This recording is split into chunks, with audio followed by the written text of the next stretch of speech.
नमस्कार दोस्तों, मैं सुमित मिश्रा स्वागत करता हूं एक बार फिर से आप सभी का एमजीटी एजुकेशन में। दोस्तों, आज की वीडियो में हम लोग बात करने वाले हैं जून 2022 के मंथली करंट अफेयर के मोस्ट इंपॉर्टेंट क्वेश्चंस के बारे में। ये एमसीक्यू फॉर्मेट में होगा, लेकिन पूरा डिटेल्स के साथ होगा। इसमें दोस्तों मैं इस बार कुछ नया इनोवेशन किया हुआ हूं। इस बार इंग्लिश आर्टिकल्स भी ली गई है, तो आप लोग जो इंग्लिश के स्टूडेंट हैं उनको भी फायदा मिलेगा, और हिंदी की आर्टिकल भी लिखी गई है, तो आप हिंदी वाले स्टूडेंट भी इसका फायदा उठा पाएंगे। ये पार्ट 2 है। पार्ट 1 आप लोग जरूर देखिए, लिंक डिस्क्रिप्शन में दिया गया है। पार्ट 2 में क्या होता है कि हम लोग 16 तारीख से 30 या 31 तारीख को कवर करते हैं, और पार्ट 1 में हम लोग उस महीने के 1 तारीख से लेकर के 15 तारीख को कवर अप करते हैं। तो इससे क्या होता है, दो पार्ट में आपको बेहतरीन नॉलेज मिल पाता है। देखिए, मैं आपको ये बिल्कुल नहीं कहूंगा कि आप 20 क्वेश्चन 30 क्वेश्चन या 50 क्वेश्चन पढ़ करके जाओ, आपका सिलेक्शन हो जाएगा। नहीं, दो पार्ट में लाता हूं, पूरा डिटेल के साथ आपको बताता हूं, लगभग आपको 130 प्लस क्वेश्चंस बताता हूं, जिससे आपका पूरा अच्छे से कवर अप हो जाए। तो ये स्ट्रेटेजी होती है मंथली करंट अफेयर की हमारी, और यही वजह है कि आप लोग लाखों बच्चे इसको पसंद करते हो। तो फिलहाल इसकी पीडीएफ भी आपको प्रोवाइड कराई जाती है। ये पीडीएफ आपको एमजीटी ऐप पर मिलेगी, और वहीं पर आप हमारे वीडियो कोर्सेज और ई बुक्स वगैरह भी ले सकते हो। ई बुक में 300 क्वेश्चन होते हैं पर मंथ से, तो आप ई बुक भी ले सकते हो, देख सकते हो। पूरा systematically chapter by chapter detail explanation के साथ होता है। और वीडियो कोर्सेज में जाकर के आप स्पेशल हमारे करंट अफेयर के वीडियो कोर्सेज और भी एग्जाम्स के वीडियो कोर्सेज वगैरह ले सकते हो। चलिए अब वीडियो को स्टार्ट करते हैं दोस्तों। पहला क्वेश्चन आपके सामने है, हाल ही में भारत सरकार ने कितने वर्ष के कार्यकाल वाली अग्निपथ सेना भर्ती योजना शुरू किया? तो अग्निपथ योजना इस महीने पूरा चर्चे में रही थी। इस महीने का मतलब जून महीने का की बात हो रही है यहाँ पर। तो अग्निपथ सेना भर्ती दोस्तों जून में काफी ज्यादा चर्चे में रही। इसके तहत 4 वर्षों के लिए भारतीय सेना में भर्ती कराई जा रही है। अब ये होगा 4 साल के लिए। अब इसमें 17 साल से 17.5 साल से लेकर के 21 साल तक के जो युवा हैं उनको अग्निपथ के तहत सेना में भर्ती कराया जाएगा। इस स्कीम के तहत दोस्तों बहुत सारी चीजें हुई, बहुत सारा कंट्रोवर्सी भी हुआ, लेकिन उसके बाद काफी कुछ सुधार भी देखने को मिले। काफी कुछ सुधार भी इसमें किया गया, ऐड किया गया, और ये कहा गया कि ये स्कीम वापस नहीं ली जाएगी किसी भी कीमत पर। तो फिलहाल ये 4 साल के लिए था, और इसमें मैंने आपको बताया भी था कि स्पेशल वीडियो बना करके आप उसको जरूर देखिएगा। उसमें आपको पूरा पे पैकेज वगैरह सब कुछ बताया गया है। यहाँ पर हम लोग मोटा मोटा जानेंगे इसके बारे में, इस स्कीम के बारे में, कि अग्निपथ स्कीम जो है ये है क्या एक्चुअली में, क्यों इस पर विवाद मचा था। विवाद का सबसे पहला कारण था कि ये 4 साल बाद ही रिटायर कर देंगे सेना से। तो इसका मतलब जो है कि 4 साल के बाद जो है वो स्टूडेंट जो भी होगा यहाँ पर, वो अग्निवीर जो होगा, जिसको अग्निवीर कहा जाता है, ये भी आपको पॉइंट याद रखना है। अग्निपथ के तहत जो ज्वाइनिंग होगी उनको अग्निवीर कहा जाएगा। तो जो अग्निवीर हैं वो 4 साल बाद जब रिटायर हो जाएंगे तो उसके बाद करेंगे क्या, ये सबसे बड़ा क्वेश्चन देखने को मिल रहा था। इसको लेकर के भी केंद्र सरकार ने स्पष्ट किया विभिन्न पदों पर। जैसे कि अभी मैं बात करूं कि गृह मंत्रालय की, उन्होंने कहा सीएपीएफ में और असम राइफल्स में 10% सीटें रिजर्व रखी जाएंगी। बहुत सारी कंपनियां सामने आई, उन्होंने कहा कि हम अपने यहाँ आपको रखेंगे। 11 लाख रुपए मिलेंगे, 11.71 लाख रुपए दोस्तों, जो कटा रहेगा टीडीएस वो जाकर के मिलेगा। और इन अग्निवीरों की ज्वाइनिंग के बाद दोस्तों 30,000 रुपए से स्टार्टिंग होगी सैलरी, और 40,000 रुपए तक इनको प्रमोट किया जाएगा, और उसके बाद रिटायरमेंट के बाद इनको 11.71 लाख मिलेगा।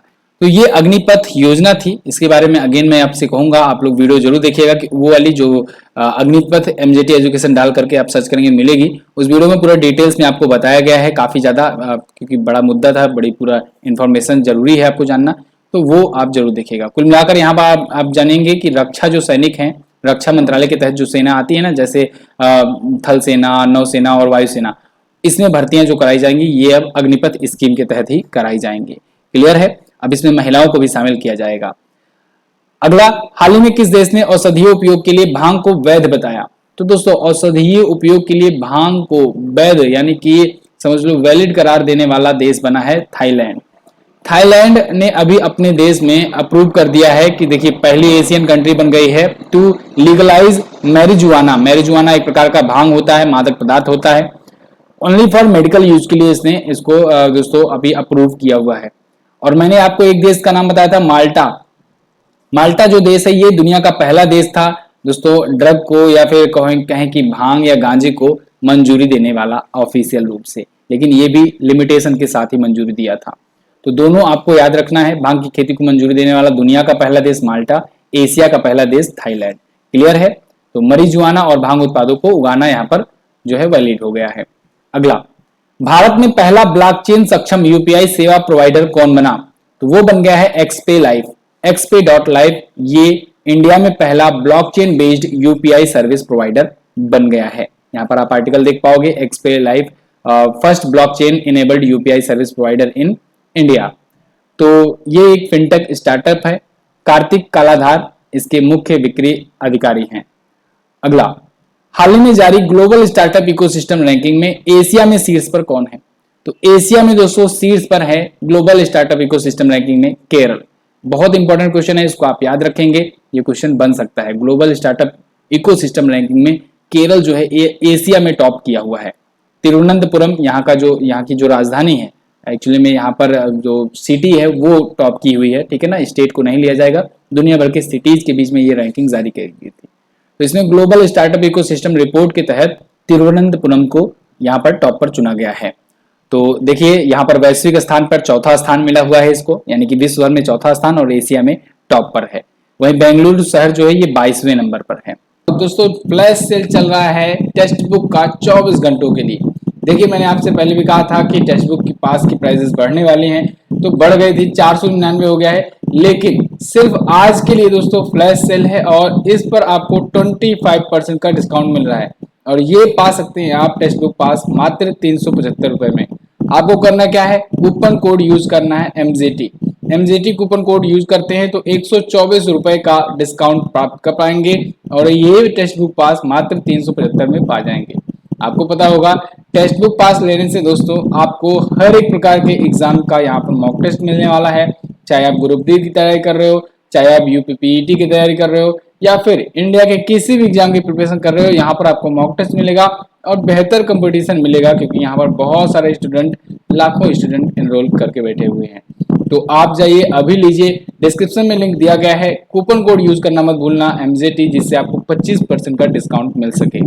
तो डिस्क्रिप्शन में लिंक है, क्लिक कीजिए और टेक्स्ट बुक पास अभी लीजिए। अगला, हाल ही में भारत ने किस देश के साथ मिलकर एक नया I2U2 ग्रुप बनाया? तो देखो I2U2 ग्रुप जो है ये भी एक प्रकार का क्वाड ग्रुप ही है। क्वाड ग्रुप दोस्तों जो पहला वाला भारत का है वो चाइना को काउंटर करने के लिए, ये पूछा जा सकता है आपसे कि पहला क्वाड ग्रुप जो है वो किसके लिए स्थापित किया गया, यानी उसका उद्देश्य क्या है, तो आप बताएंगे चाइना को काउंटर करने के लिए। तो उसमें क्या क्या है, उसमें जापान है, अमेरिका है, इसके अलावा इंडिया है और है ऑस्ट्रेलिया, ठीक है ना। और इस वाला जो ये वाला क्वाड ग्रुप है ये किसके लिए स्थापित किया गया, किस पर्पज के लिए, तो ये वाला जो क्वाड ग्रुप है ये दोस्तों इकोनॉमी को बूस्ट करने के लिए, मिडल ईस्ट के में इकोनॉमी या कहें कि व्यापार को मजबूत करने के लिए किया गया है। इस I2U2 में कौन कौन है? I2U2 में देखो इजराइल है, इंडिया है। I2 का मतलब इजराइल और इंडिया, U2 का मतलब हुआ UAE और USA, यानी कि यूनाइटेड अरब अमीरात और यूनाइटेड स्टेट्स ऑफ अमेरिका। तो I2U2 हुआ, तो इजराइल, UAE, USA और इंडिया, ये चार देश इस वाले क्वाड ग्रुप में होंगे। तो क्वाड ग्रुप ये भी है, देखो क्वाड मतलब होता है चार और चार का ग्रुप हुआ क्वाड ग्रुप। तो एक क्वाड ग्रुप ये भी है, एक क्वाड ग्रुप ये भी है, ठीक है ना। कंफ्यूज आपको नहीं होना है, I2U2 के नाम से भी इसे जाना जाएगा। यहाँ पर आप इंग्लिश में भी आर्टिकल देख पाएंगे। तो इंडिया फॉर्म किया है ये क्वाड 2.0, इसका नाम I2U2 रखा गया है। क्लियर है। अगला, भारत गौरव योजना के तहत भारतीय रेलवे ने कहां से कहां तक के लिए पहली ट्रेन सेवा शुरू की? तो देखो भारत गौरव योजना ये एक नई प्रकार की ट्रेन योजना है दोस्तों, और ये इसके तहत भारतीय रेलवे पहली बार प्राइवेट रेलवे ट्रेन स्कीम शुरू किया हुआ है। यानी कि इसके तहत कोई भी प्राइवेट फर्म जो है या कोई भी प्राइवेट व्यक्ति जो है वो अपने लिए ट्रेन को एक पार्टिकुलर कहें कि एक एरिया में चलवा सकता है, ठीक है ना। तो जैसे भारत गौरव ट्रेन योजना है, इसके तहत सबसे पहले भारत में सबसे पहले साउथ स्टार जो रेल है, एक कंपनी है साउथ स्टार रेल, इसने ट्रेन को लिया लीज पर और इसने कहा कि इस रूट पर, एक पर्टिकुलर रूट के लिए इसने लीज पर लिया है रेलवे से और उस रूट पर यात्रा करवाने की इसने घोषणा करी है। तो यानी अब ये भी पॉसिबल है कि भारतीय रेलवे से आप ट्रेन ले लो और उस रूट के लिए आप लीज पर एक प्राइवेट वो करा लो एग्रीमेंट, और फिर वहां पर यात्रियों के लिए आप ट्रेन सुविधा खुद प्रोवाइड कर सकते हो। तो मोटा मोटा कहें कि प्राइवेटाइजेशन एक प्रकार से, ठीक है ना, रूट का प्राइवेटाइजेशन। तो भारत गौरव योजना के तहत पहली प्राइवेट ट्रेन योजना शुरू करी गई है। ये भारत गौरव ट्रेन योजना है, रेलवे के द्वारा शुरू करी गई है। सबसे पहले ये कोयम्बटूर तमिलनाडु के से लेकर के महाराष्ट्र के शिरडी साईनाथ तक चलाई जाएगी। तो यहाँ पर मैंने शायद आपको ऑप्शन में नहीं बताया, ऑप्शन में यहाँ पर आप तमिलनाडु से महाराष्ट्र लगा लेंगे। ये भारतीय रेलवे कहाँ से कहाँ तक के लिए पहली ट्रेन सेवा, तमिलनाडु से महाराष्ट्र तक। तो कोयम्बटूर, तमिलनाडु के कोयम्बटूर से लेकर महाराष्ट्र के शिरडी साईनाथ तक पहली बार रवाना हुई। कंपनी जिसने ऑपरेट किया साउथ स्टार रेलवे है, ये नाम आपको याद रखना है। इस जो योजना है उसका नाम जो होगा वो भारत गौरव योजना होगा और ट्रेन का नाम भारत गौरव ट्रेन होगा। क्लियर है। अगला, विश्व प्रतिस्पर्धा सूचकांक 2022 में भारत किस स्थान पर है? तो भारत दोस्तों आ गया है इस बार 37वें स्थान पर। पिछली बार इंडिया 43वें स्थान पर था और इस बार ये 37वें स्थान पर आ गया है विश्व प्रतिस्पर्धा सूचकांक यानी वर्ल्ड कॉम्पिटिटिवनेस इंडेक्स 2022 में। यहां पर आप देख पाएंगे डिटेल में। फर्स्ट पर दोस्तों डेनमार्क है, सेकंड पर स्विट्जरलैंड, थर्ड पर सिंगापुर, फिर स्वीडन, हांगकांग ये वगैरह है। इंडिया जो है ये 43वें से आ गया है 37वें स्थान पर। जारीकर्ता कौन है? आईएमडी है, ठीक है ना। आईएमडी के द्वारा ये जारी किया गया है। ये क्वेश्चन पूछा जा सकता है आपसे। तो आईएमडी की विश्व प्रतिस्पर्धा सूचकांक था, 63 देश इसमें शामिल थे। अगला, युवा सांसदों का 8वां वैश्विक सम्मेलन कहां आयोजित किया गया? तो ये इजिप्ट में, मिस्र में आयोजित किया गया युवा सांसदों का 8वां वैश्विक सम्मेलन। यहां पर आप आर्टिकल भी देख पाएंगे। 8th global conference of young parliaments hosted in Egypt. Okay, तो नागालैंड की राज्यसभा के लिए संसद के रूप में चुनी गई थी पहली महिला एस फांगोंग कोन्याक। ये भी सम्मेलन में भारत का प्रतिनिधित्व की और ये बन गई राज्यसभा के लिए सदस्य के रूप में चुनी गई पहली महिला जो यहाँ पर गई थी इंडिया को रिप्रेजेंट करने। ये किस बेस पर था, किस विषय पर था? तो जलवायु परिवर्तन के विषय पर ये था। क्लियर है। अगला, हाल ही में 3 दिवसीय अंतरराष्ट्रीय साहित्य उत्सव उन्मेष कहाँ आयोजित हुआ? तो दोस्तों दुनिया का सबसे बड़ा साहित्य महोत्सव जो है उन्मेष, ये अभी हाल ही में हिमाचल प्रदेश में आयोजित हुआ। 3 दिवसीय आयोजित होता है, देख पाएंगे आप यहाँ पर। उन्मेष फेस्टिवल जो होता है ये इंटरनेशनल लिटरेचर फेस्टिवल है और 16 से 18 जून 2022 को शिमला में आयोजित किया गया। इंडिया का लार्जेस्ट लिटरेचर फेस्टिवल है, सॉरी दुनिया का नहीं है, भारत का सबसे बड़ा लिटरेचर फेस्टिवल है ये। ठीक है, यहाँ पर देख पाएंगे इंटरनेशनल लिटरेरी फेस्टिवल उन्मेष बिगिन हिमाचल प्रदेश। ओके, तो इसमें 15 देशों के लगभग 425 लेखक, कवि और अनुवादक वगैरह सब शामिल हुए थे। इसका आयोजन और उद्घाटन केंद्रीय संस्कृत मंत्रालय और साहित्य अकादमी के द्वारा किया गया। हाल ही में भारत ने किस देश के साथ यूपीआई और रुपे कार्ड सेवाएं चलाने के लिए समझौता किया है? तो अभी हाल फिलहाल में भारत ने फ्रांस के साथ दोस्तों अपनी यूपीआई सर्विसेज और रुपे कार्ड सर्विसेज चलाने के लिए समझौता किया हुआ है। तो फ्रांस में भी यानी कि भारत की रुपे और यूपीआई सर्विसेज चलेंगी। यहाँ पर आप आर्टिकल देख पाओगे, France sign agreement to accept UPI payment and RuPay card from India. अब फ्रांस कोई पहला देश नहीं है, इससे पहले भी कई और देश हैं जहां पर भारत की यूपीआई सर्विसेज और रुपे कार्ड सर्विसेज चल रही है। जैसे आप देख पाएंगे सिंगापुर में, सऊदी अरब में, संयुक्त अरब अमीरात में, ठीक है ना, सऊदी अरब नहीं संयुक्त अरब अमीरात यानी यूएई में, भूटान में और नेपाल जैसे देशों में। हम ये जरूर कह सकते हैं कि फ्रांस पहला यूरोपीय देश बन गया है भारत के यूपीआई और रुपे कार्ड को वहां पर अपने देश में चलाने के लिए। यूपीआई का फुल फॉर्म होता है यूनिफाइड पेमेंट इंटरफेस, एनपीसीआई के द्वारा होता है यूपीआई निकाला गया है। एनपीसीआई का भी फुल फॉर्म पूछा जाएगा आपसे तो आप बताएंगे national payment corporation of India limited. Clear है। अगला, यहाँ पर आप फ्रांस के बारे में देख पाओगे। फ्रांस यहाँ पर आपको दिख रहा है यूरोप में, पेरिस जो है राजधानी है, यूरो करेंसी है। इमैनुअल मैक्रोन दोबारा से अभी राष्ट्रपति बने हैं हाल फिलहाल में। अगला, हाल ही में मिसेज इंडिया वर्ल्ड 2022-2023 कौन बनी? तो मिसेज इंडिया वर्ल्ड 2022-23 का खिताब जीत लिया है सरगम कौशल ने। बहुत इंपॉर्टेंट क्वेश्चन है। मिसेज इंडिया, ध्यान रखिएगा, मिस इंडिया नहीं कहेंगे आप, मिसेज इंडिया बोलेंगे। तो मिसेज इंडिया का खिताब सरगम कौशल ने जीत लिया है और यहाँ पर ये सरगम कौशल आपको देख पा रहे हैं आप। तो इन्होंने 15 जून को अभी मुंबई में हुए इवेंट में जीत हासिल करी है। अब ये मिसेज वर्ल्ड 2022 में इंडिया को रिप्रेजेंट करेंगे। यहाँ पर बहुत इंपॉर्टेंट चीज है जो हाल फिलहाल में कुछ नाम आए हैं जिन्होंने इससे रिलेटेड चीजें जीती हुई हैं, इनको आप स्क्रीनशॉट लेकर के रख भी सकते हैं अपने पास। मिस वर्ल्ड का खिताब जीता है कैरोलिना विलावस्का ने, पोलैंड की हैं। मिस यूनिवर्स का खिताब जीता है हरनाथ संधू ने। ये दोनों तो सबसे ज्यादा इंपॉर्टेंट है, मिस वर्ल्ड मिस यूनिवर्स सबसे बड़ा होता है ये। मिस इंडिया अर्थ का खिताब रश्मि माधुरी ने जीता है। Mrs India world Sargam Kaushal ने जीत लिया है। First Miss India Pearl Agarwal, Miss India international doctor Akshata Prabhu, Mrs India galaxy doctor Nikita Sokal, Mrs world 2021-2022 Shaylyn Ford.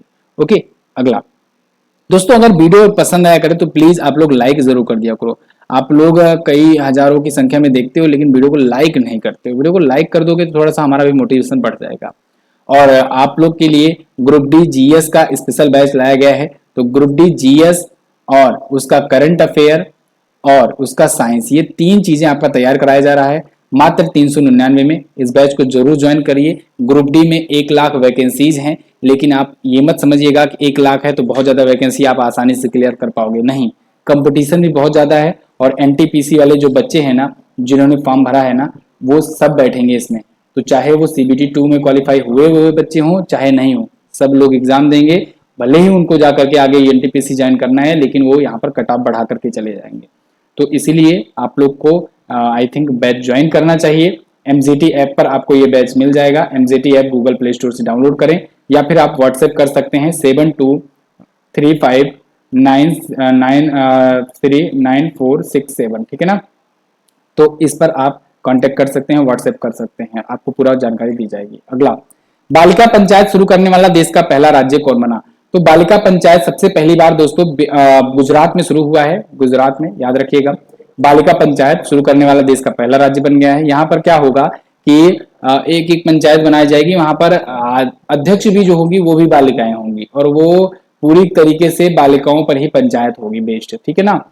तो ये देखिए कुछ इस प्रकार से आप इमेज के माध्यम से समझ सकते हैं। तो यहाँ पर क्या होगा कि लड़कियों की, जो युवा लड़कियां हैं खास करके, उनका विजन क्या है, उनकी क्या सोच है, उनको क्या क्या प्रॉब्लम हो रही है, तकलीफें हो रही हैं, उन पर चीजों पर यहाँ पर बात निकल करके आएगी, ठीक है ना। लड़कियों को सामाजिक और राजनीतिक विकास को बढ़ावा मिलेगा, लड़कियों के अंदर लीडरशिप की क्षमता विकसित की जाएगी। तो भारत में पहली बार ऐसा हो रहा है। अच्छा, भारत में पहली बार पंचायती राज व्यवस्था की बात की जाए तो 1959 में जवाहरलाल नेहरू जी की टाइम पर नागौर जिले राजस्थान में सबसे पहले पंचायती राज व्यवस्था लागू करी गई थी। आप हमें कमेंट करके बताएंगे भारत के किस संविधान संशोधन के तहत भारत में पंचायती राज व्यवस्था लागू करी गई थी। बहुत इंपॉर्टेंट होता है और बहुत सारे एग्जाम में ये पूछा जाता है क्वेश्चन। अगला क्वेश्चन आपके लिए है 14वें ब्रिक्स सम्मेलन 2022 का शिखर सम्मेलन का आयोजन कहाँ किया जाएगा? तो इसका आयोजन दोस्तों चाइना में किया गया। 14वां ब्रिक्स शिखर सम्मेलन, तो इसका आयोजन चाइना में किया गया। इससे रिलेटेड जो कुछ नई अपडेट आई है उसको भी मैं आपको बताने वाला हूं, पूरा ध्यान से सुनिए। फिलहाल देखिए, ब्रिक्स जो है पिछली बार 13वां समिट हुआ था, इसको इंडिया ने होस्ट किया था। इस बार चाइना ने 14वां किया हुआ है। अगली बार कौन करेगा? साउथ अफ्रीका करेगा, ठीक है ना। फिर इसके बाद कौन करेगा? ब्राजील करेगा, फिर रसिया, फिर इंडिया, फिर चाइना, फिर।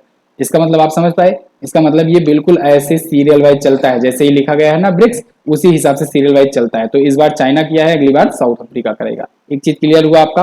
ब्रिक्स जो है दोस्तों, ये इसमें कौन कौन से देश हैं? इसमें देख लो, ब्राजील, रसिया, इंडिया, चाइना और साउथ अफ्रीका हैं, जो कि यहाँ पर ब्रिक के माध्यम से लिखा जाता है। ओके, इसकी स्थापना कब हुई थी? 2006 में हुई थी, लेकिन पहली मीटिंग 2009 में हेल्ड कराई गई थी। तो अभी रिसेंटली जो मीटिंग हुई है, ये हुई है दोस्तों चाइना में। इसको चाइना होस्ट कर रहा है, जो होस्ट करता है वो बीच में खड़ा होता है, ठीक है। तो पीएम मोदी जी भी इसमें शामिल हुए, हालांकि ये वर्चुअल ही अभी आयोजित हुआ था। तो पहली बैठक 2009 में हुई और पहली बैठक हुई कहां पर थी? तो आप बताएंगे रसिया में हुई थी। अच्छा, एक और न्यूज यहां से निकल करके आ रही है कि ईरान और अर्जेंटीना इन दो देशों ने इंटरेस्ट जताया हुआ है कि हमको भी भैया शामिल कर लो इसमें। किसमें? ब्रिक्स में। तो अगर देखिए ये दोनों देश शामिल हो जाते हैं ब्रिक्स में, सदस्य देशों की संख्या कितनी हो जाएगी? 5+2, यानी कि हो जाएंगे 7। और इसको क्या कहेंगे हम लोग? देखो, अभी ब्रिक्स है और इसको हम लोग, ईरान और अर्जेंटीना जुड़ जाएंगे तो हम लोग कहेंगे ब्रिक्सिया। क्या बोलेंगे? ब्रिक्सिया। देखना है क्या होता है। तो फिलहाल चाइना के बारे में ये बेसिक चीजें तो आपको पता ही होगी, रोजाना करंट अफेयर में बताया ही जाता है आपको। अगला, हाल ही में किस देश ने फुजियान नामक सबसे उन्नत विमान लॉन्च किया है? तो फुजियान नामक सबसे उन्नत विमान दोस्तों लॉन्च किया हुआ है अभी हाल ही में चाइना ने। किसने? चाइना ने। ये उन्नत विमान वाहक है एक्चुअली में, मतलब कि एक एयरक्राफ्ट कैरियर है और इसका स्वदेशी निर्मित तीसरा एयरक्राफ्ट कैरियर है चाइना का। यहाँ पर आप देख पाओगे आर्टिकल है, China launches third most advance aircraft carrier named Fujian. इसका ये तीसरा है। इससे पहले 2 इसने लॉन्च किया था, एक था लियोनिंग नाम से 2012 में, दूसरा सेडोंग नाम से। ध्यान रखिएगा, ये ऐसे बात नहीं है कि केवल इसके पास 3 ही है, नहीं, ये इसका तीसरा स्वदेशी निर्मित है, यानी कि पूरी तरीके से खुद इसने बनाया हुआ है। तो फुजियान नाम है इसका, अभी तक का सबसे एडवांस है और स्वदेशी निर्मित है। अगला, गृह मंत्रालय ने अग्निपथ योजना के तहत अग्निवीरों को सीएपीएफ और असम राइफल्स में कितने प्रतिशत कोटा देने की घोषणा करी? तो शुरुआत में ही मैंने आपको बताया 10% कोटा दिया जाएगा, यानी 10% सीटें रिजर्व रखी जाएंगी सीएपीएफ में, सीएपीएफ जो है ये गृह मंत्रालय के तहत आता है इसमें, और असम राइफल्स में जो भी वैकेंसी जाएंगी उसमें, ठीक है ना। सीएपीएफ का बोले तो सेंट्रल आर्म्ड पुलिस फोर्सेस, जैसे आप सीआरपीएफ सुनते हो, बीएसएफ सुनते हो, ठीक है ना, आईटीबीपी सुनते हो, सब इसी में आता है, ठीक है ना, एसएसबी वगैरह। अगला, तो यहाँ पर आप देख पाएंगे अमित शाह जी ने इसके बारे में अनाउंसमेंट किया है, जिससे मतलब थोड़ा उनको अग्निवीरों को और ज्यादा वो मिल सके, तो कंफ्यूजन उनकी क्लियर हो सके। साथ ही साथ इस वर्ष अग्निपथ योजना के तहत 2 साल में भर्ती में छूट दी गई है, यानी कि मैंने आपको शुरुआत में बताया 17 से 21 वर्ष के लिए, 17.5 से 21 वर्ष के जो बच्चे हैं, जो युवा हैं, वो शामिल हो सकते हैं इसमें। लेकिन इस बार के लिए केवल इसमें 23 साल तक के लिए छूट दी गई है। कारण यह है कि 2 साल से कोविड की वजह से सेना में भर्तियां नहीं हो पाई थी। ओके, 4 साल के लिए कार्यकाल योजना है। बाकी चीजें तो आप जान ही चुके हो, मैं आपको पहले क्वेश्चन में ही बता चुका हूं। ओके, अगला, अपीडा ने या कहीं एपीईडीए ने कहां पर 8 दिवसीय मैंगो फेस्टिवल सेलिब्रेट किया? तो अभी हाल में अपीडा के द्वारा दोस्तों 8 दिवसीय मैंगो फेस्टिवल आयोजित किया गया बहरीन में। बहरीन में आम को, भारतीय आम को प्रमोट करने के लिए, ये भारत के 34 आमों की प्रजातियों को प्रमोट करने के लिए एक फेस्टिवल आयोजित किया गया एपीडा के द्वारा, ठीक है ना, मैंगो फेस्टिवल से कहा जा रहा है। तो यहाँ पर आप देख पाएंगे इमेज के माध्यम से। अच्छा, एपीडा का मतलब क्या होता है? Agriculture and processed food product export development authority, यानी कृषि और प्रसंस्कृत खाद्य उत्पाद निर्यात विकास प्राधिकरण। इसके बाद अभी कुछ दिन बाद ही एक और फेस्टिवल मनाया गया, वो मनाया गया दोस्तों बेल्जियम में, उसको भी अभी मैं आपको कवर करके बताऊंगा। अगर ये तो क्योंकि आम महोत्सव था यानी मैंगो फेस्टिवल था, अगर आपसे पूछा जाए एप्पल फेस्टिवल कहाँ मनाया जाता है तो आप बताएंगे जम्मू कश्मीर में, यानी सेब महोत्सव जम्मू कश्मीर में। आपसे पूछा जाए अगर संतरा महोत्सव कहाँ मनाया गया तो आप बताएंगे मणिपुर में। कहाँ पर? मणिपुर में। आपसे पूछा जाए अच्छा केला महोत्सव कहां पर मनाया गया तो आप बताएंगे ओडीओपी योजना के तहत कुशीनगर में। कहां पर? कुशीनगर में। ये सब मैं फलों का रिलेटेड बता रहा हूं। अगर आपसे पूछा जाए स्ट्रॉबेरी महोत्सव कहां पर मनाया गया, स्ट्रॉबेरी महोत्सव, तो आप बताएंगे भैया झांसी में मनाया गया, भारत का एक उत्तर प्रदेश का एक जिला है, ठीक है ना। और अगर आपसे पूछा जाए कि स्ट्रॉबेरी के अलावा अगर पूछा जाए गुड़ महोत्सव कहां पर मनाया गया, गुड़ महोत्सव, तो आप बताएंगे लखनऊ में मनाया गया। कहां पर? लखनऊ में मनाया गया। ये तीनों तो ओडीओपी योजना के तहत। ऐसे ही काला नमक चावल महोत्सव सिद्धार्थनगर मनाया गया, ठीक है ना। तो अगर अच्छा नींबू महोत्सव पूछा जाए, ठीक है, कचाई लेमन नींबू महोत्सव अगर पूछा जाए तो आप बताएंगे कि नींबू महोत्सव कहाँ मनाया गया, ये भी मणिपुर में, ठीक है, कचाई लेमन फेस्टिवल। तो ये सब चीजें आप याद रखेंगे। अगला देखते हैं। अगला क्वेश्चन आपके सामने है, वर्ष 2026 में फीफा वर्ल्ड कप की मेजबानी कौन करेगा? तो 2026 में फीफा वर्ल्ड कप की मेजबानी अमेरिका, मैक्सिको और कनाडा, ये तीनों देश मिलकर के करने वाले हैं। यहाँ पर आप द हिंदू का आर्टिकल देख पाओगे। FIFA announces 2026 world cup venue across US, Canada, Mexico, इन 3 देशों में होंगे। अच्छा, 2022 वाला कहां पर होने जा रहा है? ये कतर में होने जा रहा है। कहां पर? कतर में होने जा रहा है फीफा वर्ल्ड कप, ठीक है ना। यहाँ पर आप देख पाएंगे ये 3 देश मिलकर के करेंगे 2026 को होस्ट। अच्छा, एक चीज और ध्यान रखना, अगर शहर का नाम पूछा जाए तो आप बताएंगे अमेरिका के 11 शहरों, मैक्सिको के 3 शहरों और कनाडा के 2 शहरों में, कुल 16 शहरों में ये आयोजित किए जाएंगे। 48 टीमें भाग लेंगी इसमें, और जो कि अभी तक का इतिहास में पहली बार होगा। वैसे इस बार कतर में जो होगा ना, इसमें भी 32 टीमें भाग ले रही हैं और ये भी अपने आप में रिकॉर्ड हो रहा है, ठीक है। 21 नवंबर से 18 दिसंबर तक कतर वाला होगा। कतर वाला आ ही गया है तो कुछ इंपॉर्टेंट चीजें जान लेते हैं। जैसे कि दोस्तों जो भारत का बायजूस कंपनी है, बायजूस, ये इसको स्पॉन्सर कर रही है, और ये स्पॉन्सर करने वाली दुनिया की पहली एडटेक कंपनी और भारत की पहली कंपनी बन गई है फीफा को स्पॉन्सर करने वाली। अच्छा, इसका मस्कट क्या रखा गया है जो फीफा वर्ल्ड कप 2022 का हो रहा है? तो लाइब रखा गया है। अच्छा, इसकी जो गेंद बनाई गई है किसके द्वारा बनाई गई है? तो इसको आप बताएंगे एडिडास के द्वारा बनाई गई है गेंद, इसकी बॉल जो होती है, ठीक है ना। ये सारी चीजें आप ध्यान रखेंगे। करंट टाइम की चैंपियन कौन है? तो आप करंट टाइम की चैंपियन फ्रांस है। क्रोएशिया को हरा करके इसने जीता था, मॉस्को में आयोजित किया गया था। फीफा के बारे में, federation international D football association, स्थापना 1904 में पेरिस में, हेडक्वार्टर ज्यूरिख स्विट्जरलैंड में हुआ था। ध्यान रखिए, स्थापना फ्रांस में हुई थी लेकिन इसका हेडक्वार्टर स्विट्जरलैंड में है। अध्यक्ष गियानी इन्फेंटिनो।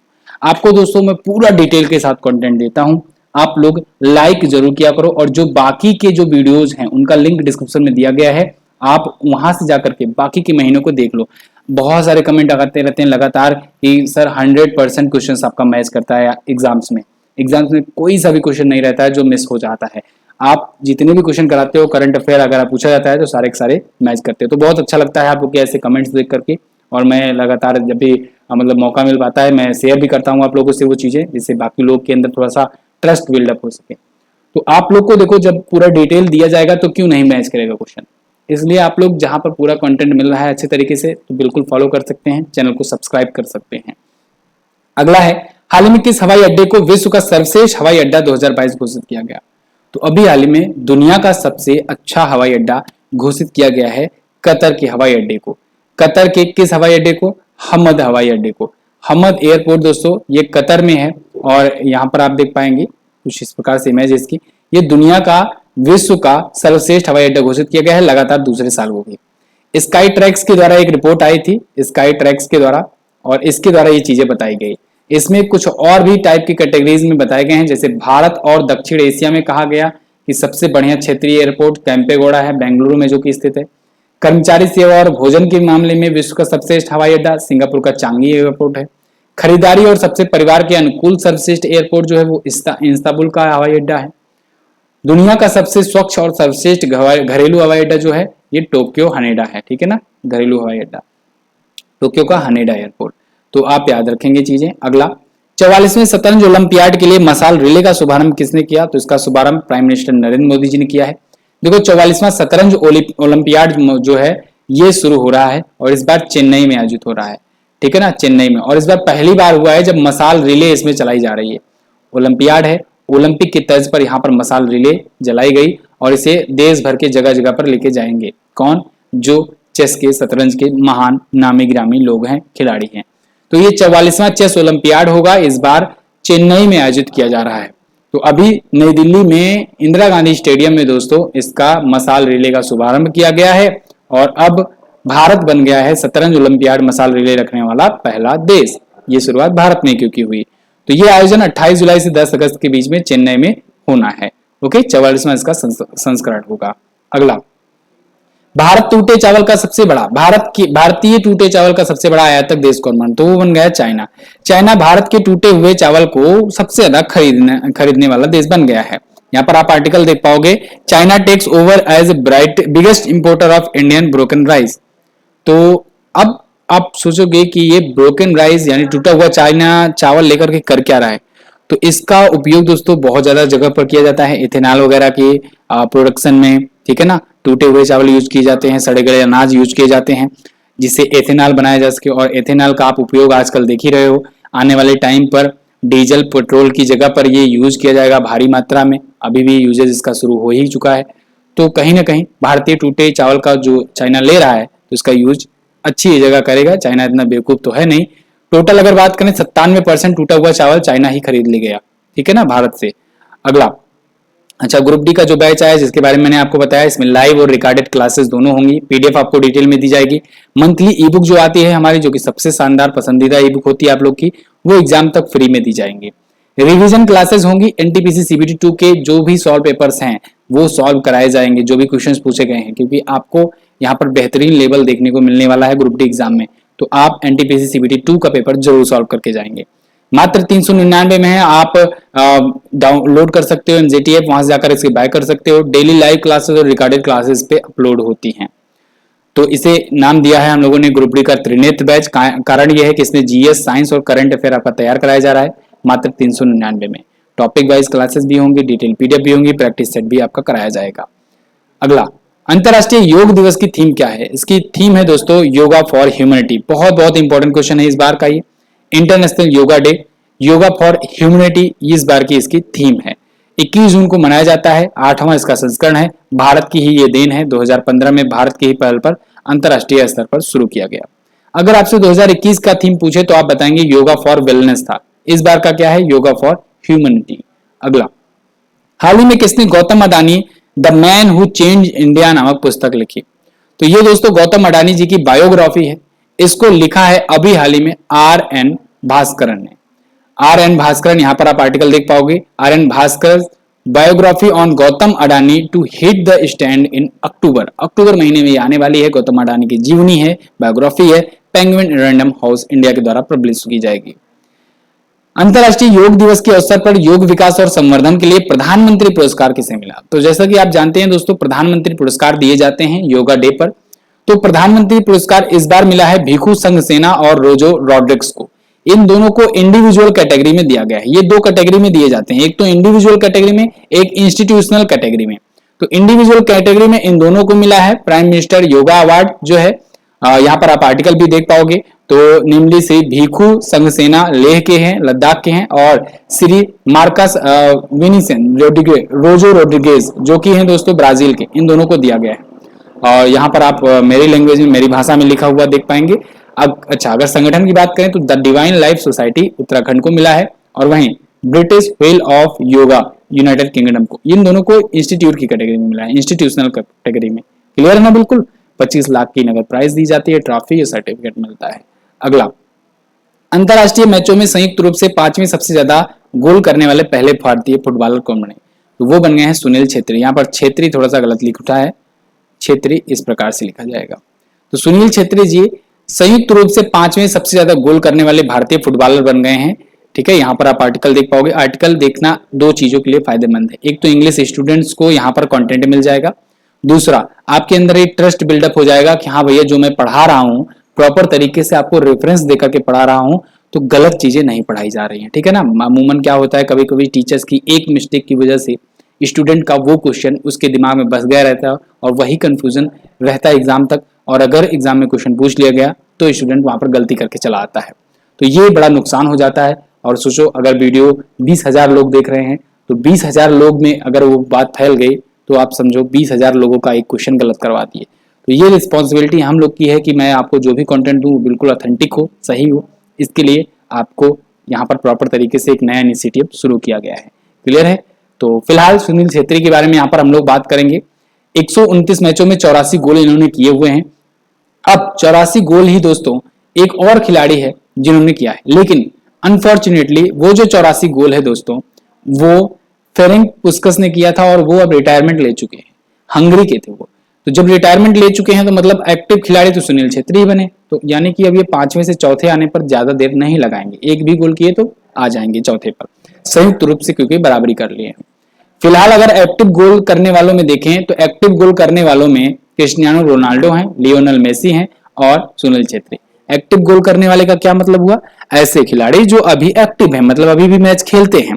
बाकी का जो है लो लाइटेड नाम आपको दिया गया है, मतलब जो बोल्ड नहीं किया हुआ है मैंने, तो वो लोग रिटायरमेंट ले चुके हैं या तो वो चल बसे हैं दुनिया से। ठीक है ना? तो याद रखना क्रिस्टियानो रोनाल्डो सबसे ज्यादा 117 गोल किए हैं जब तक ये वीडियो रिकॉर्ड की गई है। पुर्तगाल के ये रहने वाले हैं, और बाकी जो एक्टिव प्लेयर है इन्हीं का तो डाटा चेंज होगा, बाकी का डाटा तो चेंज होगा नहीं। तो एक्टिव प्लेयर्स में सुनील छेत्री तीसरे और ओवरऑल में 5वें बन गए हैं। क्लियर? अगला, हाल ही में किस केंद्रीय मंत्री ने श्रमिकों के लिए निपुण योजना शुरू करी? तो निपुण योजना अभी हाल ही में केंद्रीय मंत्री हरदीप सिंह पुरी जी ने शुरू करी है। यहाँ पर आप देख पाएंगे आर्टिकल। ये निपुण स्कीम जो है ये ट्रेन करने के लिए 1 लाख कंस्ट्रक्शन वर्कर्स को। तो इसको अभी हाल ही में हरदीप सिंह पुरी जी ने इसको यूनियन मिनिस्टर जो कि हैं हाउसिंग एंड अर्बन अफेयर्स के, उन्होंने शुरू किया हुआ है। निपुण का मतलब होता है दोस्तों national initiative for promotion of upskilling of निर्माण वर्कर्स। ठीक है?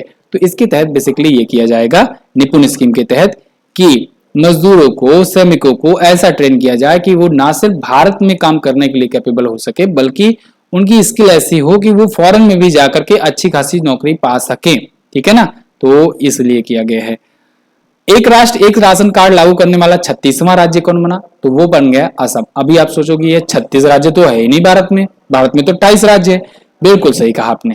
लेकिन इन 28 राज्यों में जब भी कोई रैंकिंग आती है तो 8 यूनियन टेरिटरीज को भी ऐड किया जाता है, तो टोटल हुए 36। अब यूनियन टेरिटरीज और राज्य दोनों को मिला करके टोटल ओवरऑल में एक राष्ट्र एक ration card, 1 nation 1 ration card योजना लागू करने वाला असम सबसे अंतिम राज्य बन गया है। आपको पता होगा असम सबसे अंतिम राज्य तो है, लेकिन जीएसटी के मामले में लागू करने में असम सबसे पहला राज्य था। याद तो होगा ही, अभी जीएसटी दिवस पर मैंने बहुत अच्छे से आपको बताया था। और जीएसटी लागू करने वाले में सबसे अंतिम राज्य जम्मू कश्मीर बना था।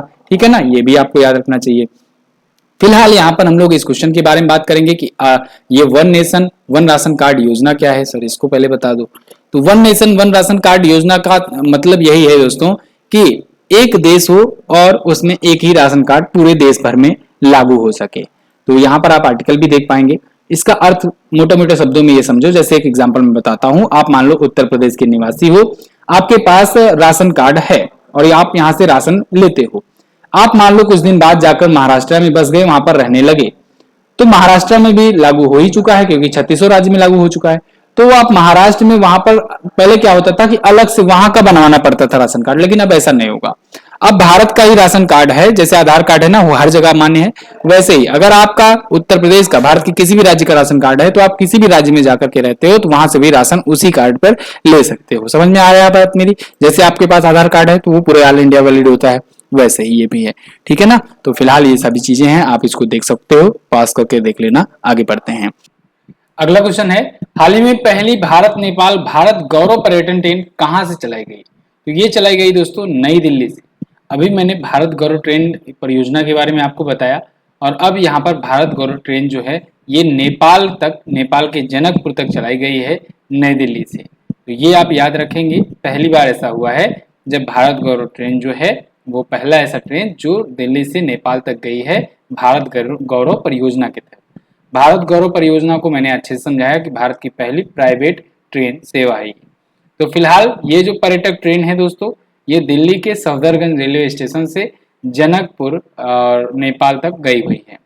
ये रामायण सर्किट से जुड़े स्थानों को जोड़ेगी, यानी कि भगवान राम और उनसे संबंधित जो भी स्थल हैं तो उन स्थलों पर लोगों को दर्शन कराएगी। तो रेल मंत्री अश्विनी वैष्णव जी और पर्यटन और संस्कृति मंत्री जी किशन रेड्डी जी ने इसे हरी झंडी दिखा करके रवाना किया है। तो भारत नेपाल अंतर्राष्ट्रीय सीमा को पार करने वाली पहली पर्यटक ट्रेन बनी। अगला, संयुक्त राष्ट्र में भारत की अगली राजदूत और अस्थायी प्रतिनिधि के रूप में किसे नियुक्त किया गया? ये इंपॉर्टेंट क्वेश्चन है। तो दोस्तों रुचिरा कंबोज जो हैं ये अब यूएन में भारत की अस्थायी प्रतिनिधि होंगी, यानी कि परमानेंट रिप्रेजेंटेटिव होंगी। किसकी जगह पर आई हैं? ये टी.एस. तिरुमूर्ति जी की जगह पर आई हैं। यहाँ पर आप देख पाएंगे आर्टिकल है द इंडियन एक्सप्रेस का, Ruchira Kamboj appointed permanent representative to UN. तो ये 1987 बैच की आईएफएस ऑफिसर हैं। भूटान में भारत की राजदूत अभी तक थी, अब इनको नियुक्त किया गया है यूनाइटेड नेशन में भारत का अस्थायी प्रतिनिधि। अगला है, भारत में कब से सिंगल यूज प्लास्टिक पर पूरी तरीके से प्रतिबंध लगाया जाएगा? तो भारत में दोस्तों 1 जुलाई 2022 से पूरी तरीके से प्रतिबंध लगा दिया गया है। हालांकि चोरी छुपे सब यूज करते ही हैं, और मतलब ये बहुत बार ट्राई भी किया जा चुका है। जैसे कि मैं ये वीडियो रिकॉर्ड कर रहा हूँ 4 जुलाई को, लेकिन मुझे तो ऐसा कुछ नहीं लग रहा है। ठीक है, कुछ खास इफेक्ट नहीं देखने को मिल रहा है। फिलहाल सिंगल यूज प्लास्टिक जो होता है वो हमारे पर्यावरण के लिए बहुत ज़्यादा नुकसानदायक होता है, क्योंकि हजारों वर्षों तक ये जो होते हैं पॉलीथीन वगैरह, सिंगल यूज प्लास्टिक वगैरह, ये खत्म नहीं होते हैं, तो इससे काफ़ी ज़्यादा नुकसान होता है पर्यावरण को।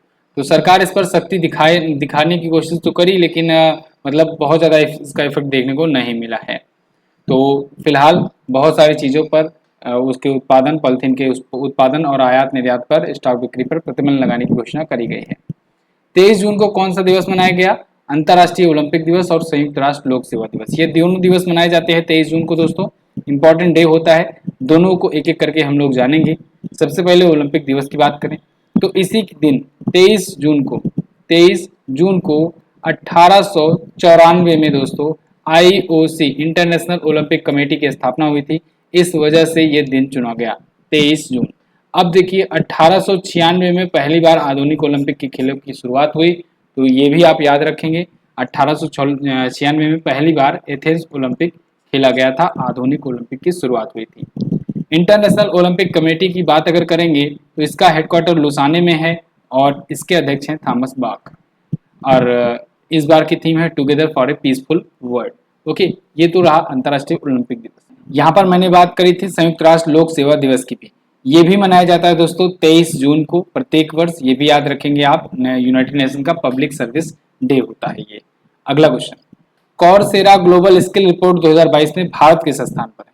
तो कॉर्सेरा की ग्लोबल स्किल रिपोर्ट आई हुई है, और इसमें भारत ने दोस्तों 4 स्थान और नीचे गिर करके अब स्थान पाया है 68वां। ठीक है, यानी कि भारत 68वें स्थान पर आ गया है। एशिया में अगर बात करें तो एशिया में भारत 19वें स्थान पर है कॉर्सेरा की इस रिपोर्ट में। तो भारत 68वें स्थान पर है, पिछली बार 64वें पर था। अगर बात करें टॉप पर कौन है, तो लगातार दूसरी वर्ष स्विट्जरलैंड टॉप रहा था, इसके बाद डेनमार्क, इंडोनेशिया, फिर बेल्जियम था। ओके, अगला देखते हैं। हाल ही में कहां पर दुनिया की सबसे मीठे पानी की मछली मिली हुई है? तो अभी कंबोडिया में दोस्तों दुनिया की सबसे मीठे पानी की मछली मिली हुई है, सबसे बड़ी मीठे पानी की मछली मिली हुई है। यहाँ पर आप आर्टिकल देख पाओगे, world largest fresh water fish काट इन कंबोडिया। तो ये 300 किलोग्राम की दोस्तों ऑलमोस्ट वेट वाली बताई जा रही है। और इससे पहले जो थी मेकोंग वाली, वो मेकोंग 2005 में खोजी गई थी थाईलैंड में। तो उसका रिकॉर्ड इसने तोड़ दिया, क्योंकि ये 300 किलोग्राम की वजन वाली है और वो 293 किलोग्राम की वजन वाली थी। क्लियर है। तो कंबोडिया ने इसको नाम दिया है स्टिंगरे। क्या नाम दिया है? स्टिंगरे। क्लियर। कंबोडिया की राजधानी जो है वो खमेर है, प्रधानमंत्री हैं हुन सेन और मुद्रा होती है रील। अगला, हाल ही में किसके द्वारा GSAT-24 सफलतापूर्वक लॉन्च किया गया? तो GSAT-24 दोस्तों अभी हाल ही में इसरो के द्वारा लॉन्च किया गया है। इसरो के द्वारा ये यहाँ पर आप आर्टिकल देख पाओगे, India's latest communication satellite GSAT-24 successfully launched. तो लेटेस्ट ये कम्युनिकेशन सैटेलाइट है अपने भारत की, तो इसको इसरो ने लॉन्च किया हुआ है। इसरो ने इसे टाटा प्ले के लिए लॉन्च किया हुआ है। टाटा प्ले आपको पता होगा, टाटा स्काई का ही नया नाम है। टाटा स्काई ने अभी हाल फिलहाल में अपना नाम बदला और टाटा प्ले रखा। तैमूर की मम्मी पापा को इसका ब्रांड एम्बेसडर बनाया। फिलहाल उसी ने अभी DTH सर्विस प्रोवाइड करने के लिए GSAT लॉन्च करवाया है। मतलब कि एक प्रकार से डिमांड ड्रिवन ये सैटेलाइट था, और ये कंपनी का पहला, या कहें कि इसरो की जो सब यूनिट है एक प्रकार से न्यू स्पेस इंडिया लिमिटेड, उसकी पहली डिमांड ड्रिवन एक कम्युनिकेशन सैटेलाइट थी। एरियन 5 रॉकेट से इसे लॉन्च किया गया फ्रेंच गुयाना सेंटर से। ओके, अगला क्वेश्चन देख लेते हैं। हाल ही में किस राज्य ने राष्ट्रीय MSME पुरस्कार 2022 में प्रथम स्थान प्राप्त किया? तो अभी हाल ही में ओडिशा ने दोस्तों राष्ट्रीय MSME पुरस्कार 2022 में पहला स्थान प्राप्त किया है। ओडिशा को MSME अवार्ड में फर्स्ट प्राइज मिला है। यहाँ पर आप देख पाओगे article, Odisha bags first prize in national MSME award. आप जानते हो अंतर्राष्ट्रीय MSME दिवस मनाया जाता है 27 जून को। ठीक है, 27 जून को ये दिवस भी आप याद रखेंगे। तो उसी दौरान यहाँ पर दिया गया है। सेकंड पर बिहार रहा और तीसरा पुरस्कार जीता हरियाणा ने। MSME का मतलब होता है micro small and medium enterprises. इसके मंत्री हैं नारायण तातुराणे और अंतर्राष्ट्रीय MSME दिवस 27 जून को। ओके, अगला, अच्छा यहाँ पर देख पाएंगे राज्यों से संबंधित कुछ प्रश्न भी डाले गए हैं। मेघालय ने संयुक्त राष्ट्र विश्व शिखर सम्मेलन में सर्वश्रेष्ठ परियोजना का पुरस्कार जीता है हाल में। राजस्थान सरकार ने राजीव गांधी खेल रत्न पुरस्कार की शुरुआत करी हुई है। वो राजस्थान का सबसे बड़ा पुरस्कार होगा। ठीक है ना। राजीव गांधी खेल रत्न पुरस्कार पहले खेल रत्न को कहा जाता था, जो देश के द्वारा दिया जाता था, लेकिन अब उसका नाम बदल करके मेजर ध्यानचंद खेल रत्न पुरस्कार कर दिया गया है। जिला कौशल विकास योजना उत्कृष्टता पुरस्कार मिला है राजकोट गुजरात को। अगला है, राष्ट्रीय जांच एजेंसी यानी NIA का महानिदेशक किसे नियुक्त किया गया? तो नेशनल इन्वेस्टिगेशन एजेंसी के नए महानिदेशक होंगे दोस्तों दिनकर गुप्ता। यहाँ पर आप आर्टिकल देख पाओगे, Dinkar Gupta appointed chief of anti terror agency NIA। ठीक है, तो 1987 बैच के ये इंडियन पुलिस सर्विस के यानी IPS के ऑफिसर हैं दिनकर गुप्ता जी, और ये होंगे अब NIA के नए प्रमुख। पंजाब पुलिस के पूर्व प्रमुख रह चुके हैं, 1987 बैच के हैं ये। अगर बात करें NIA की, तो NIA जो है ये टेररिज्म से लड़ने के लिए दोस्तों 26/11 वाला जो हमला हुआ था उसके बाद ये चर्चे में आई थी, और उसके बाद से ही ये एक्टिव है। उसके बाद इसकी स्थापना करी गई थी, 2009 में स्थापना हुई, नई दिल्ली में इसका हेडक्वार्टर है। अभी कुछ और नियुक्तियां हुई हैं, उनको भी रिवाइज करेंगे। SL थाउसेन दोस्तों ये SSB के नए महानिदेशक बनाए गए हैं। राजेश गेरा को राष्ट्रीय सूचना विज्ञान केंद्र का महानिदेशक बनाया गया है। जुल्फिकार हसन को नागरिक उड्डयन सुरक्षा ब्यूरो का महानिदेशक बनाया गया है। A मणि मेखलाई को यूनियन बैंक ऑफ इंडिया की पहली महिला प्रबंध निदेशक बनाया गया है। वहीं इन चारों को आनंद महिंद्रा, रविंद्र ढोलकिया, वेणु श्रीनिवासन और पंकज पटेल, इन चारों को RBI के केंद्रीय बोर्ड में गैर आधिकारिक निदेशक नियुक्त किया गया है। अगला है, हाल ही में किस केंद्रीय मंत्री ने बाजरा पर आधारित राष्ट्रीय सम्मेलन का उद्घाटन किया? तो अभी हाल ही में प्रहलाद सिंह पटेल जी ने बाजरा पर राष्ट्रीय सम्मेलन का उद्घाटन किया है। यहाँ पर आप आर्टिकल देख पाओगे, union minister Prahlad Singh Patel inaugurated the national conference on millets. Okay, तो नई दिल्ली में ये किया गया है। प्रहलाद सिंह पटेल जी केंद्रीय खाद्य और प्रसंस्करण उद्योग के राज्य मंत्री हैं। इसकी थीम रखी गई है इस बार the future super food for India. क्या? The future super food for India. तो एसोचैम के द्वारा ये आयोजित कराया गया था। अच्छा, भारत जो है ये दुनिया भर में बाजरा का 5वां सबसे बड़ा निर्यातक है यानी एक्सपोर्टर है, और 2023 में बाजरा का अंतर्राष्ट्रीय वर्ष भी घोषित किया गया है। ओके, अगला देखते हैं। लिवेबिलिटी इंडेक्स 2022 रिपोर्ट में शीर्ष पर कौन है? तो शीर्ष पर है दोस्तों वियना। वियना सिटी है, ऑस्ट्रिया की राजधानी है और ये लिवेबिलिटी इंडेक्स 2022 में टॉप पर है। यहाँ पर आप देख पाओगे annual global liveability index Vienna tops in the list. Okay, तो यहाँ पर बाकी के जो शहर हैं वो भी दिखाए गए हैं रैंकिंग में। वियना है, फिर कोपनहेगन है, ज्यूरिक है, फिर कैलोगरी है, ठीक है ना। इसी प्रकार से अगर आप पूछेंगे कि भारत कहाँ पर है, तो भारत का दोस्तों दिल्ली जो है शहर, ये 112वें स्थान पर है ओवरऑल। ओके, और लास्ट में है दमिश्क सीरिया। इस रिपोर्ट में दुनिया भर के सबसे रहने योग्य शहरों की लिस्ट बताई गई है। जारीकर्ता कौन है? EIU यानी इकोनॉमिक इंटेलिजेंस यूनिट। कुछ प्रमुख सूचकांक जो अभी हाल फिलहाल में चर्चा में आए थे, क्विकली रिवीजन करेंगे। पर्यावरण प्रदर्शन सूचकांक में भारत सबसे आखिरी स्थान पर 180वें स्थान पर रहा, सबसे निचला पायदान इसको मिला। उकला के स्पीच टेस्ट इंडेक्स में भारत 115वें स्थान पर रहा। IMD की विश्व प्रतिस्पर्धा सूचकांक यानी कि वर्ल्ड कॉम्पिटिटिवनेस इंडेक्स में भारत 37वें स्थान पर रहा इस बार। और वही WEF की ट्रेवल एंड टूरिज्म इंडेक्स में भारत 54वें स्थान पर रहा। वर्ल्ड प्रेस फ्रीडम इंडेक्स में भारत 150वें स्थान पर आ गया है। अगला, नीति आयोग को CEO कौन बनाए गए? तो नीति आयोग के नए CEO बन गए हैं परमेश्वरन अय्यर। परमेश्वरन अय्यर किसकी जगह पर आए हैं? अमिताभ कांत की जगह पर। अमिताभ कांत की जगह पर अब परमेश्वरन अय्यर होंगे नीति आयोग के नए CEO। यहाँ पर आप आर्टिकल देख पाएंगे, meet Parameswaran Iyer newly appointed CEO of NITI Aayog. देखो, अगर नीति आयोग के बारे में मैं आपको बताऊं तो नीति आयोग का जो इतिहास है ये 2015 से शुरू हुआ। 1 जनवरी 2015 को इसकी स्थापना हुई। पहले अध्यक्ष प्रधानमंत्री नरेंद्र मोदी जी हुए, क्योंकि प्रधानमंत्री जो होता है बाय डिफॉल्ट इसका अध्यक्ष होता है। पहले उपाध्यक्ष हुए अरविंद पनगड़िया जी और पहले CEO हुए सिंधु श्री खुल्लर। दूसरे नंबर पर अभी देखिए अध्यक्ष के रूप में तो प्रधानमंत्री नरेंद्र मोदी जी ही चल रहे हैं 2014 से, तो यही वर्तमान में है अध्यक्ष। दूसरे उपाध्यक्ष की अगर बात करें तो राजीव कुमार हुए थे और दूसरे CEO बने थे अमिताभ कांत। अभी फिर अगेन प्रधानमंत्री के रूप में, अध्यक्ष के रूप में प्रधानमंत्री नरेंद्र मोदी जी ही पहले पर ही हैं और तीसरे अब उपाध्यक्ष नियुक्त किए गए हैं। नाम क्या है तीसरे का? तीसरे का नाम है सुमन के बेरी, जिसको मैंने पिछली वीडियो में बताया था। सुमन के बेरी ये उपाध्यक्ष होंगे, अब तीसरे उपाध्यक्ष होंगे नीति आयोग के, और तीसरे CEO भी अब परमेश्वरन अय्यर बन गए हैं। क्लियर है? तो अब तक 3-3 बार नियुक्तियां हो चुकी हैं। नीति आयोग के बारे में अगर बात करें तो national institution for transforming in India, तो ये होता है इसका फुल फॉर्म। नई दिल्ली में इसका हेडक्वार्टर है और अब 2 वर्षों के लिए अमिताभ कांत की जगह परमेश्वरन अय्यर CEO नियुक्त किए गए हैं। अगला देख लेते हैं। यहाँ पर अगेन दिनकर गुप्ता NIA के नए प्रमुख वही है नियुक्तियों वाला। अगला, हाल ही में जारी फीफा विश्व रैंकिंग में भारत किस स्थान पर है? तो भारत दोस्तों अब 104वें स्थान पर आ गया है। 106 स्थान से 104वें स्थान पर पहुंच गया है। फीफा की अभी विश्व रैंकिंग जारी हुई नई, और इसमें टॉप पर ब्राजील है बना हुआ है, जो कि अभी कुछ दिन पहले ही टॉप पर आया हुआ था। सेकंड पर बेल्जियम है और थर्ड पर है अर्जेंटीना। और भारत जो है वो 104वें स्थान पर आ गया है। 2 प्लेसेस का इसको मुनाफा हुआ है। विमेन टीम की अगर बात करें तो विमेन टीम जो है ये 56वें स्थान पर आ गई है फीफा की रैंकिंग में।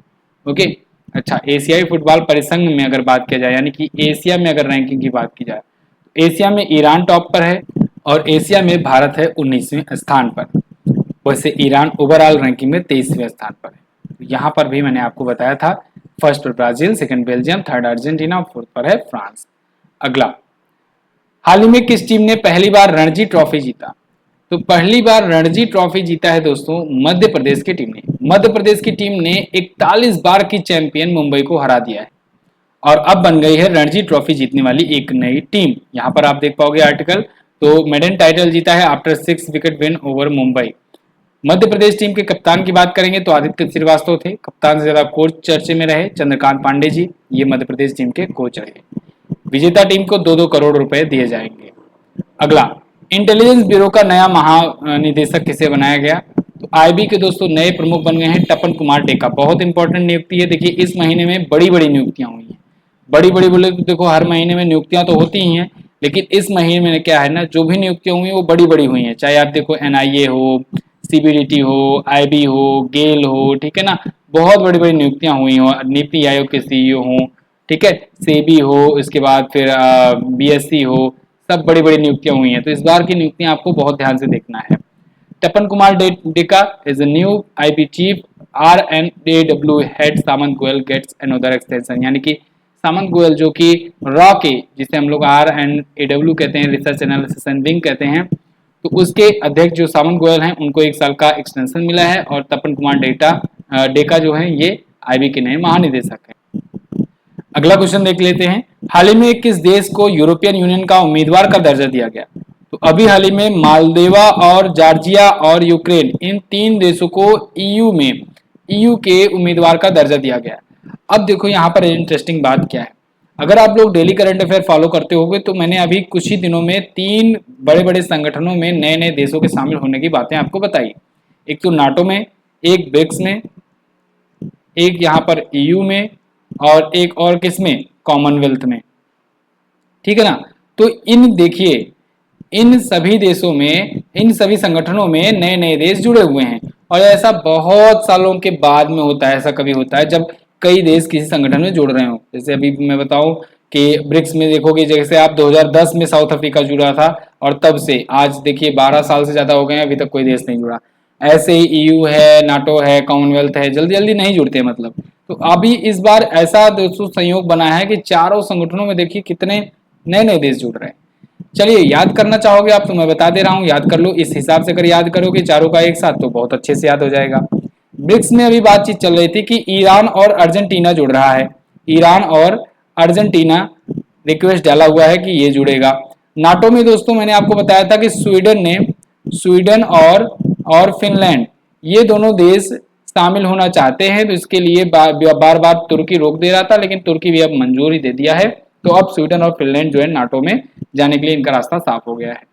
EU में अगर बात करें, यूरोपियन यूनियन में, तो अभी यूरोपियन यूनियन में यूक्रेन को, मालदोवा को और जॉर्जिया को, इन 3 देशों को शामिल करने की बातचीत चली। तो कॉमनवेल्थ में दोस्तों अगर बात करें तो कॉमनवेल्थ में टोगो और गैबॉन, ये 2 देश नए शामिल हो रहे हैं। तो ये चीज आपको याद रखना है, बहुत इंपॉर्टेंट है जो बात मैंने आपको बताई। अगला देख लेते हैं। अगला क्वेश्चन आपके सामने, यहाँ पर वही चीजें हैं सब, आप जान लो। EU में 30 सदस्य देश हो जाएंगे, 3 देश अगर आ गए तो 27 हैं इसमें। उर्सुला वॉन डर लेयन इसकी प्रेसिडेंट है। अगला हम लोग बात करेंगे, किस राज्य के सार्वजनिक परिवहन सेवा मोबस ने प्रतिष्ठित संयुक्त राष्ट्र लोक सेवा पुरस्कार जीता है? तो अभी हाल ही में उड़ीसा की योजना है मोबस सेवा। दोस्तों ये काफी पुरानी योजना है। इसने अभी सार्वजनिक परिवहन सेवा के लिए संयुक्त राष्ट्र का लोक सेवा पुरस्कार जीता हुआ है। ये एक इंपॉर्टेंट क्वेश्चन है, इसको आप याद रखेंगे। और यहाँ पर आप आर्टिकल भी देख पाओगे इससे रिलेटेड। UN के द्वारा ये सम्मानित किया गया, प्रतिष्ठित संयुक्त राष्ट्र का पुरस्कार मिला है। संयुक्त राष्ट्र लोक सेवा के दिन 23 जून को इसे ये पुरस्कार मिला हुआ है। अच्छा, मोबस जो योजना है दोस्तों, ये live tracking, travel planner, ticketing जैसे रियल टाइम प्रौद्योगिकियों को शामिल किया हुआ है। और मो राइड नाम की एक रिक्शा प्रणाली को भी इससे जोड़ा गया है। इसी वजह से ये स्पेशल हो जाती है। 2018 से ही ये चल रही है उड़ीसा में योजना। अगला है, हाल ही में किस राज्य में साओ जोआओ उत्सव मनाया गया?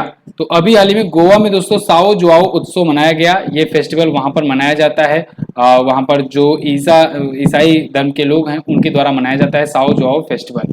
ओके, तो देखिए यहाँ पर आप आर्टिकल देख पाओगे इसके रिलेटेड। 23 जून को ये प्रतिवर्ष मनाया जाता है, 23 जून को, ठीक है। ये त्यौहार जो है ये सेंट जॉन द बैप्टिस्ट को समर्पित है। और कुछ और प्रमुख त्यौहार है, जैसे उड़ीसा में शीतल षष्ठी पर्व मनाया गया, असम में बैखो त्यौहार मनाया गया, हिमाचल प्रदेश में उन्मेष मनाया गया, एपीडा ने 8 दिवसीय मैंगो फेस्टिवल आयोजन किया बहरीन में, उड़ीसा में अभी सारबदाली में 20वें लोक मेले का आयोजन हुआ, यहीं से पूरी जगन्नाथ मंदिर की रथ यात्रा निकली। संस्कृति मंत्री जी किशन रेड्डी जी ने ज्योतिर्मय उत्सव अभी दिल्ली में आयोजित किया, बेल्जियम में मैंगो फेस्टिवल आयोजन किया गया। तो ये इंपॉर्टेंट कुछ मनाए गए हाल फिलहाल के महोत्सव। अगला, हाल ही में किसने पानी में तैरती हुई भारत की सबसे बड़ी सोलर परियोजना का शुरू किया? तो इसे टाटा पावर ने शुरू किया है दोस्तों। अब याद रखिएगा, एक नया रिकॉर्ड बन गया है भारत में सबसे बड़ी सोलर परियोजना के रूप में। तैरती हुई यानी फ्लोटिंग सोलर पावर प्रोजेक्ट है ये, टाटा पावर के द्वारा। कहां पर बनाई गई है ये? तो ये आप देख पाएंगे यहाँ पर article, Tata power solar commissions India's largest floating solar power project. कहां पर? ये है दोस्तों कायमकुलम केरला में, ठीक है ना। 350 एकड़ के वाटर बॉडी में ये फैला है, केरल के कायमकुलम में। 101.6 मेगावाट की क्षमता वाला ही होगा। ओके, टाटा की ही सब यूनिट, टाटा पावर की ही सब यूनिट है, टाटा पावर सोलर सिस्टम, उसके द्वारा बनाया जाएगा। अगला, निम्न में से किसे कैंपेगौड़ा इंटरनेशनल अवार्ड के लिए चुना गया? तो अभी हाल ही में दोस्तों एस एन कृष्णा, नारायण मूर्ति, प्रकाश पादुकोण, इन तीनों लोगों को कैंपेगौड़ा इंटरनेशनल अवार्ड के लिए चुना गया और उन्हें सम्मानित भी किया गया। यहाँ पर आप आर्टिकल भी देख पाओगे, S N Krishna, Narayana Murthy, Prakash Padukone selected for Kempegowda international award. तो इसी पुरस्कार की शुरुआत इसी वर्ष की गई है, यानी कि पहली बार दिया गया है, तो पहला पुरस्कार ये तीनों लोग पाए हुए हैं। कैंपेगौड़ा जी के नाम पर रखा गया। कैंपेगौड़ा जी कौन जी थे? इन्होंने ही बेंगलुरु शहर की स्थापना करी हुई थी, तो इनकी 513वीं जयंती पर यानी 27 जून को ये दिया गया। मिस इंडिया वर्ल्ड वाइड 2022 का खिताब किसने जीता? मिस इंडिया वर्ल्ड वाइड का खिताब खुशी पटेल ने जीत लिया है। ये इंपॉर्टेंट क्वेश्चन है। अभी हाल फिलहाल में खुशी पटेल ने एक ये अवार्ड जीता हुआ है। ये अवार्ड दोस्तों बेसिकली जो भारतीय मूल की जो महिलाएं विदेशों में रह रही होती हैं उनको मिलता है।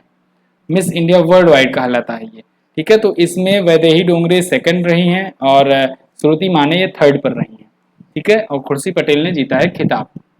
अभी हाल ही में आपको पता होगा सरगम कौशल ने मिसेज इंडिया वर्ल्ड 2022-2023 का खिताब जीता था। कुछ और भी जो आए हैं उनका रिवीजन अगर करना चाहोगे तो मिस वर्ल्ड का खिताब कैरोलिना विलावस का, Miss Universe Harnaaz Sandhu, Miss India earth Rashmi Madhuri, Mrs India Sargam Kaushal, Miss India world wide Khushi Patel ने जीता है, ठीक है। ये सभी पुराने वाले हैं। अगला देखते हैं। अगला है किस पुरस्कार से सम्मानित भारतीय सार्वजनिक उपक्रमों के जनक डॉक्टर वी कृष्णमूर्ति का निधन हो गया। तो डॉक्टर वी कृष्णमूर्ति दोस्तों तीनों भारत के तीनों पद्म पुरस्कारों से सम्मानित थे, पद्म भूषण, पद्मश्री, पद्म विभूषण। उपरोक्त तो तीनों ऑप्शन यहाँ पर आपका करेक्ट हो जाएगा। वी कृष्णमूर्ति के बारे में बात करें तो ये भारत के पीएसयूज के यानी कि जो सार्वजनिक उपक्रम होते हैं उनके जनक माने जाते हैं। इनको 3 पीएसयूज का हेड बनाया जा चुका था, महानिदेशक बनाया जा चुका था। यहाँ पर आप आर्टिकल देख पाओगे, इनके बारे में डिटेल है, आप वीडियो को पॉज करके देख सकते हो। ये दोस्तों भेल के, मारुति उद्योग के, सेल के और गेल के अध्यक्ष रह चुके थे। तो इन्हें भारतीय सार्वजनिक उपक्रमों का जनक कहा जाता था। तो इनको तीनों सम्मान से सम्मानित किया गया था। तमिलनाडु के तिरुवर जिले के करुवली में इनका जन्म हुआ था। अगला, निम्न में से कौन सा दिवस 29 जून को मनाया जाता है? 29 जून को राष्ट्रीय सांख्यिकी दिवस मनाया जाता है और 29 जून को ही अंतर्राष्ट्रीय उष्णकटिबंधीय दिवस भी मनाया जाता है। उपरोक्त दोनों ऑप्शन यहाँ पर आप करेक्ट हो जाएगा। राष्ट्रीय सांख्यिकी दिवस के बारे में बात करें तो दोस्तों भारत के महान स्टैटिस्टिक्स पीसी महालनोबिस जी की बर्थ एनिवर्सरी पर यानी जयंती के अवसर पर यह दिवस सेलिब्रेट किया जाता है, नेशनल स्टैटिस्टिक डे, ठीक है। भारत के महान गणितज्ञ थे, महान दोस्तों ये सांख्यिकीविद थे, तो इन्हीं की जयंती पर यह मनाया जाता है। इस बार के थीम है डेटा फॉर सस्टेनेबल डेवलपमेंट। क्या है? Data for sustainable development.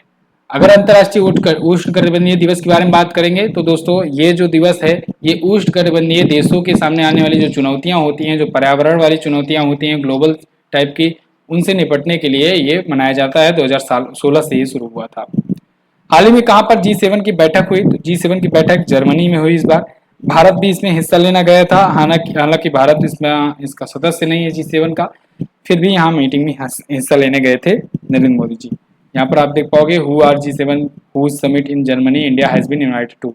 India को इनवाइट किया गया था और ये कहा भी गया एक प्रकार से कि रसिया पर प्रेशर बनाओ, लेकिन ऐसा कुछ हुआ नहीं। फिलहाल G7 के देश के बारे में अगर बात करें तो इसमें Canada, France, Germany, Italy, Japan, UK और यूएसए है। ओके, इसकी स्थापना 1975 में हुई थी। ये 48वीं समिट थी। 47वीं समिट की अध्यक्षता की थी यूनाइटेड किंगडम ने। यूनाइटेड किंगडम के कार्निवाल में दोस्तों 2021 में आयोजित किया गया था। इस बार 48वीं बैठक थी, जर्मनी में आयोजित की गई। अगला, हाल ही में किस देश को कॉमनवेल्थ एसोसिएशन के सदस्य के रूप में चुना गया? तो मैंने आपको जैसे बताया टोगो और गैबोन, ये 2 नए देश हैं जो कॉमनवेल्थ में ऐड हुए हैं। कॉमनवेल्थ में अब संख्या 54 से बढ़ करके हो गई है 56, ठीक है ना। कॉमनवेल्थ के देश दोस्तों ऐसे देशों का संगठन है जो कि जहां पर कभी न कभी ब्रिटिश का शासन रहा था। तो यहाँ पर देख पाएंगे आप West African state Gabon and Togo join Commonwealth. तो इन दोनों देशों ने कॉमनवेल्थ को ज्वाइन कर लिया है। अच्छा, कॉमनवेल्थ से याद आया, कॉमनवेल्थ का गेम होता है, जैसे ओलंपिक होता है, एशियन गेम होता है, ऐसे कॉमनवेल्थ गेम होता है। कॉमनवेल्थ गेम 2022 वाला इंग्लैंड के बर्मिंघम में खेला जाएगा और 2026 वाला ऑस्ट्रेलिया में खेला जाएगा। 2018 वाला भी ऑस्ट्रेलिया में ही खेला गया था, इससे पहले वाला। ओके, और यहाँ पर आप दिवस देख पाएंगे। वीडियो को पॉज कीजिए और पूरे दिवस की आप रीडिंग लगा लीजिए। क्लियर है बिल्कुल? तो ये तो थे दोस्तों इंपॉर्टेंट करंट अफेयर के क्वेश्चंस पार्ट 2 जून महीने से। बाकी के महीनों की प्लेलिस्ट का लिंक डिस्क्रिप्शन में दे दिया गया है, आप उसको जरूर देखिए। एमजीटी ऐप जाकर के इंस्टॉल कीजिए, वहां पर आपको फ्री में पीडीएफ मिल जाएंगे डिटेल के साथ। इसके अलावा आप हमारी ई बुक ले सकते हो, हमारे वीडियो कोर्स ले सकते हो और हमारे टेलीग्राम ग्रुप को भी ज्वाइन कर सकते हो। ऐप पर जाइएगा, ऐप डाउनलोड कीजिएगा, एमजीटी नाम से ऐप है, गूगल प्ले स्टोर से डाउनलोड कर लेंगे आप और वीडियो कोर्स में जाकर के शानदार करंट अफेयर के कोर्सेज पा सकते हैं। टेलीग्राम ग्रुप ज्वाइन कीजिए, टेलीग्राम ग्रुप पर भी आपको ऑनलाइन वगैरह भेज जाती है। अच्छा, कोर्स में आया हुआ है एक ग्रुप डी का त्रिनेत्र बैच, और इस त्रिनेत्र बैच की खासियत यह है कि मात्र 399 में आपका साइंस पूरा कंप्लीट, आपका जीएस पूरा कंप्लीट और आपका करंट अफेयर भी पूरा का पूरा कंप्लीट करके दिया जा रहा है। ये बड़ी अच्छी बात है और इस कोर्स को आप जरूर ज्वाइन कीजिए, बहुत सारे लोग इसको ज्वाइन कर चुके हैं ऑलरेडी। चलिए फिलहाल इतना ही रखते हैं दोस्तों वीडियो में। वीडियो को अंत तक देखने के लिए बहुत बहुत धन्यवाद। शेयर जरूर कर देना अपने दोस्तों के साथ। मिलेंगे अगली वीडियो में, तब तक के लिए नमस्कार, जय हिंद, वंदे मातरम।